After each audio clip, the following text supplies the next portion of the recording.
Welcome back to the show. You're going to love it. XRP on the cliff of adoption. XRP's real tipping point, ladies and gentlemen. The institutions are circling. Someone roll that beautiful intro.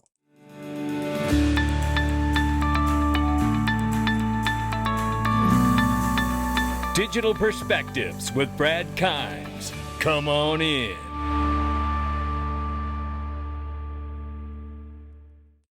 Welcome back to the show. You can follow us on X, YouTube, and DigPerspectives.com for exclusive content. Right now, $4.16 trillion market cap for cryptocurrency. The market's off 1.2. Bitcoin 116,000 plus, Ethereum 4,500 plus. XRP is $3.03. Now we're off 3.1 in the 24, and we're off 0.3 on the 7-day. Looking at the range of price, ranging between 303 and 313. We will keep an eye on it as we move throughout. I can tell you that they're saying if we stay above $3 on the daily and the 3-day time frame, it is extremely bullish for XRP. And I'm also going to remind you about Caleb and Brown. If you haven't tried it, what in the world are you waiting for? Listen, start taking the worry out of crypto. Start taking the concern about hacks out of crypto. You can do that by going and open up your free account at xrpwealth589.com, or just click the link underneath any video and get started today. Human customer service. You get a personal rep. It is a remarkable experience that is not found anywhere else in the cryptocurrency space. You're going to love it. I love the convenience. I love the ease of use. And more importantly, it all starts from security to me. And that's exactly what you get with free institutional grade custody. Open your free account today, xrpwealth589.com. You're going to love it.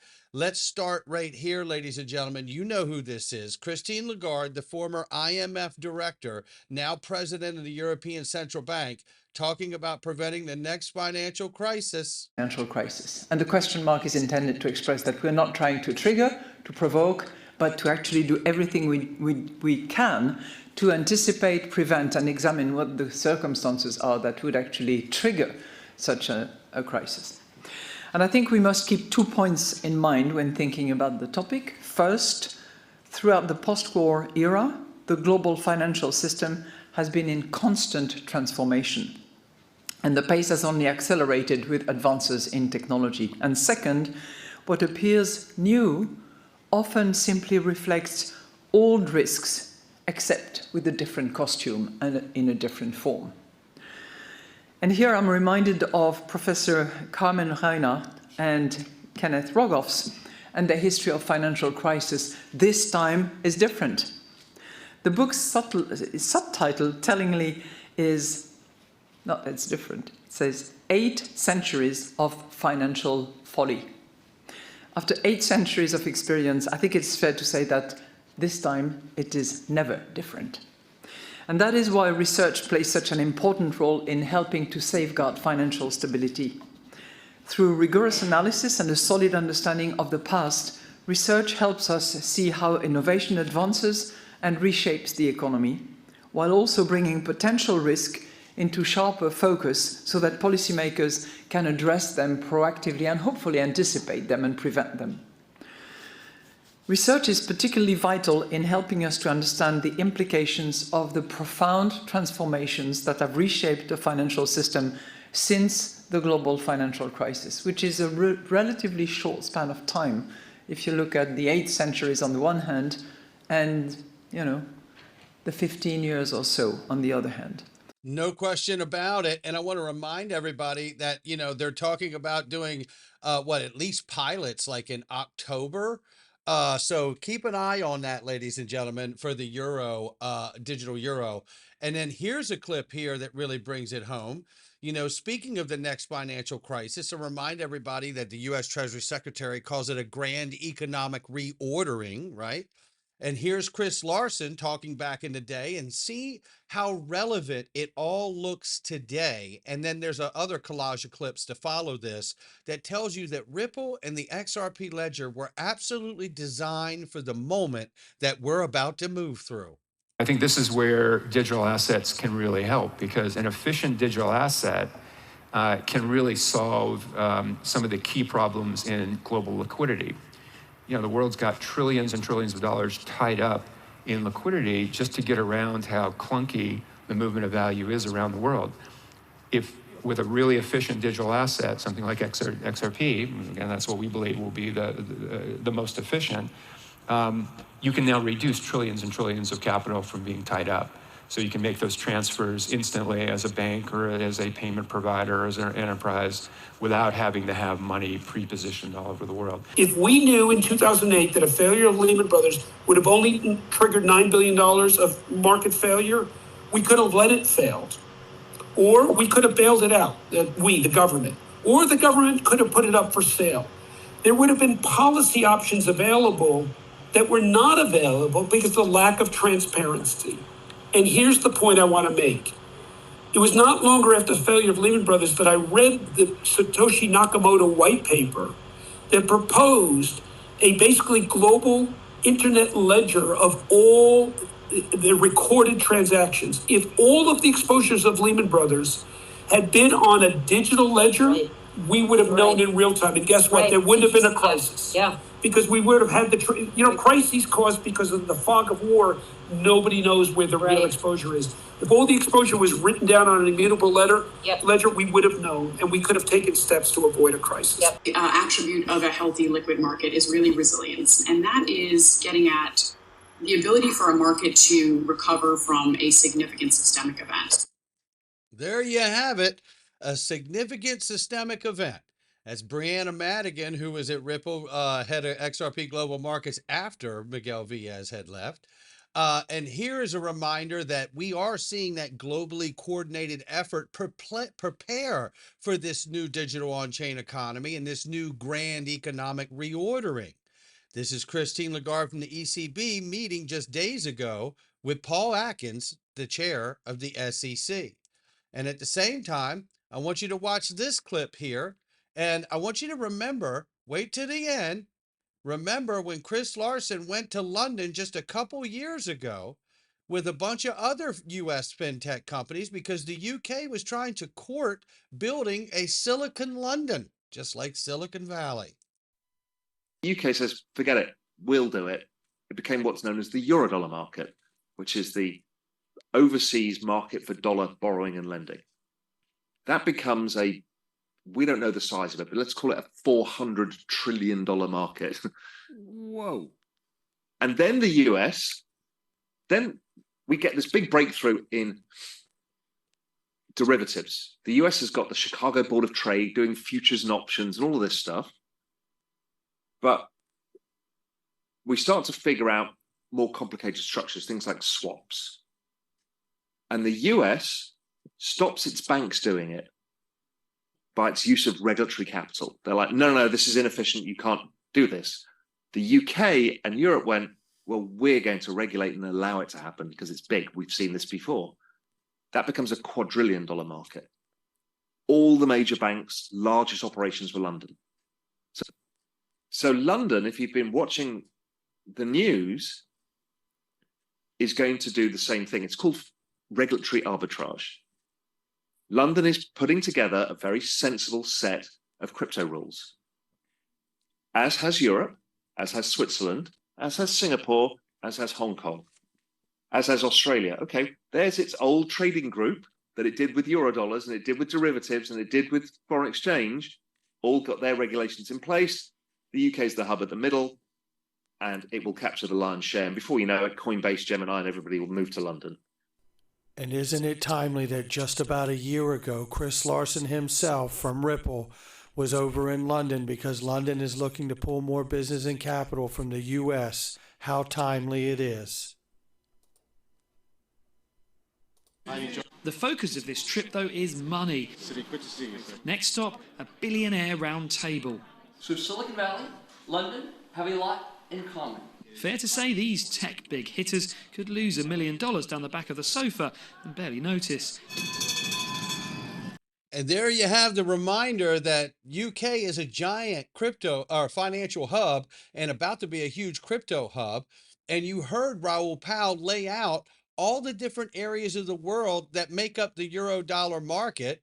And that is all markets that Ripple is connected to make markets for. in the new digital on-chain economy. And what did we just see just 2 days ago? The UK and the United States set up cooperation to talk on cryptocurrencies. And who was there? Companies like Circle and Ripple. And it was Cassie Craddock from Ripple that was there on our behalf. Shout out to her. And then what do we also know? The US dollar decline since 1913, creation of the Federal Reserve, is horrible. And we are running out of runway. And that's why everyone is starting to come together now that they're getting their own house in order, a la passing the Clarity Act and the Genius Act. Replacing the petrodollar system is exactly why we've been talking about this. Stable coins replace the need for the petrodollar agreement. What they haven't told us yet is that XRP will be used to underpin it all. That's what I believe. And if you bring this in, this is the CEO of Stripe saying exactly the same thing about stable coins, really replacing the mechanism of the petrodollar agreement. Where to break free from authoritarian governments or deflationary national currencies. Thanks for the question. We see many examples of this. I think of the comparison to the petrodollar system, where starting back in the 70s, the series of agreements with Gulf states created an enormous new source of secular demand for dollars. We're seeing the same thing happening today in emerging markets, where people are taking enthusiastic advantage of this new liberty and this new capability where they can hold dollars and they can, again, get direct access to the world's preeminent reserve currency. I think this is a really big deal for global liberty and for global prosperity. And he's just not saying this. This is the Stripe CEO, who, by the way, Stripe also has the equivalent of 2% of the initial XLM supply. That's how much they believe in where we're going, ladies and gentlemen. They hold 2% of the initial supply of Stellar. Come on in. Yeah, they're not playing games. This is where this is going. Then breaking, PayPal stablecoin, PYUSD, is now live on Stellar as well. Breaking news, we are now officially live with PYUSD on Stellar. Extremely excited, great partnership with Jose and Stellar Foundation, and we cannot wait to deploy this chain and really help to revolutionize commerce. So we're excited. I'm excited for them. There's no question about it. This is where the world is going. Just like on the backside of things, Ripple just announced 2 days ago, introducing the next building block on-chain markets as they're partnering with DBS, and Franklin Templeton Global to establish repo markets powered by tokenized collateral and stable coins.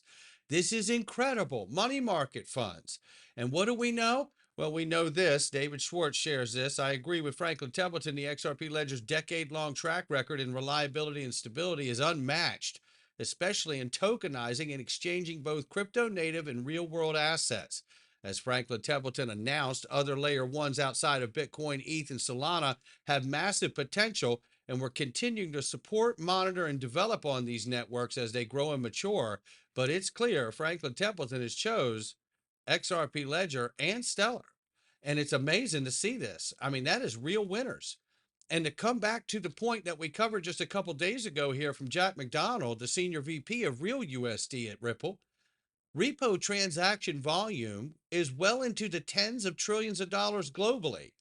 And is when I see this information here that they are creating the first ever repo trade market for tokenized money market funds with Real USD on the XRP Ledger, I really am starting to see how this picture comes together here. Remember, who usually covers that repo window? It's the Federal Reserve. But the Federal Reserve is not allowed to play in the new digital on-chain economy. So who's currently waiting for a bank charter and a Federal Reserve master account? Oh, that's right, Ripple. You know, the Federal Reserve 2.0. And how do they get the liquidity to service a network that's tens and tens of trillions of dollars deep? We are the record keeper for quadrillions of dollars of transactions, but for fundamentally, assets under record, approximately $100 trillion worth of assets. So unilaterally, without the need to engage anyone else, we can actually make it possible to tokenize $100 trillion worth of value. No one else can do that efficiently. So we have both a right and a responsibility to do that effectively for the financial markets, because it unlocks so much among those things that it unlocks. So we're building out those rails to do that, to make it so the parties can, within seconds, convert any traditional holding into token form. 100 trillion, and they can do it within seconds, ladies and gentlemen. And that's the DTCC, you know, the same one that has gotten a license approval for Hidden Road to help settle the 2 quadrillion plus at the DTCC, the same Hidden Road that was just recently acquired by Ripple. That's what we're talking about. This is where the liquidity is going to come from. This is how they're going to tie all these different parts of the network together so they can source the liquidity necessary to get the job done. That's how I'm seeing this. And with that, I tell you this, there's a lot in front of us. Just quickly here, look at what Vincent Van Codes wrote about the cliff of adoption, which brings us to this. Everyone talks about crypto adoption. If you realize how close we are to the real tipping point, with permission domains, regulated DEX, AMMs, deep liquidity, and stablecoin rails, XRP Ledger is standing on the edge of institutional integration. And here's the journey to the cliff of adoption. Just look at some of these things he has listed here. XRP is now clear of the SEC. Regulatory uncertainty is no longer a blocker. XRP Ledger's unique architecture already supports native DEX and auto bridging. No other major chain has this built in. Permission domains bring compliance on-chain, KYC, AML, verified participants can trade inside regulated order books. Permission DEX and AMM unlocks billions in escrowed XRP real USD, global stablecoins as deep liquidity pools. Auto bridging routes any trade, whether it's Australian, the real Japanese yen, euros, USD, etc., through its best path in seconds. And it says the result, global FX on Ledger, replacing Swift's slow, fragmented, costly correspondent network. Or how about arbitrage between open and permission markets ensures there isn't a dual price? The whole system converges. For uses, nothing changes. If you're KYC'd on any exchange, you can access regulated domains frictionlessly. For institutions, everything changes. Now they can enter XRP Ledger with compliance, safety, and scale. Ripple's escrow strategy finally makes sense. Release XRP into regulated liquidity pools, not on exchanges. This is what I was saying in my first video today, is that we could see when Ripple gets that banking charter and the Fed master account, they change direction and stop feeding the XRP to exchanges and go to regulated liquidity pools on the back end. Liquidity providers, LPs, earn fees from billions in daily FX turnover. Arbitrageurs profit from early spreads until markets tighten. Stablecoin issuers, banks and fintechs, even CBDCs, can plug in directly to all the different currencies tradable instantly. And this creates the holy grail of cross-border payments, and send Australian dollars in Sydney and receive Japanese yen in Tokyo, settle in 3 seconds. Validators are cautious. They only flip yes when infrastructure is tested, partners lined up, and ecosystem is ready. XRP Labs, Ledger Labs, and others stay neutral until the stability is guaranteed. They don't want rushed out rollouts and then break wallets or liquidity. Makes sense. Once Ripple secures institutional partners and stablecoin issuers, validator votes will align quickly. Every amendment that passes, AMMs, clawbacks, credential domains, is a building block towards this cliff. Adoption doesn't trickle, it cliffs. One day the switch flips and suddenly billions in regulated flows hit the XRP ledger. That's the moment when XRP stops being a speculative token and becomes the world's neutral bridge asset. The cliff of adoption isn't years away. The foundations are built. The institutions are circling, and the vote is coming. There's no question about that, ladies and gentlemen. Great post from Vincent Van Codes here. And let's take a look at this great post from Eggrad Crypto. For many, reaching $2 seemed impossible for XRP, but for others, it was simply a matter of time. And again, he says, the $27 target was established long ago, and it's definitely on the horizon. Just a question of time, once again. Remember, men lie, women lie, but charts do not lie.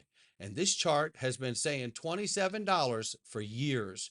And now that we're getting the fundamental news necessary to move and affect these charts, I think it's going to be very fun to see if it gets realized just like that $2 did long ago. Not financial advice from me or anyone else. Happy Friday. And I want to give a very special shout out to my amazing wife. Happy birthday to Mrs. Backup. And if you guys wouldn't mind, please just leave her a comment and well wishes for her birthday, because we're going to make it a very, very special day for her, because she's a very, very special woman. All right, that's going to do it for me. I'll catch all of you on the next one.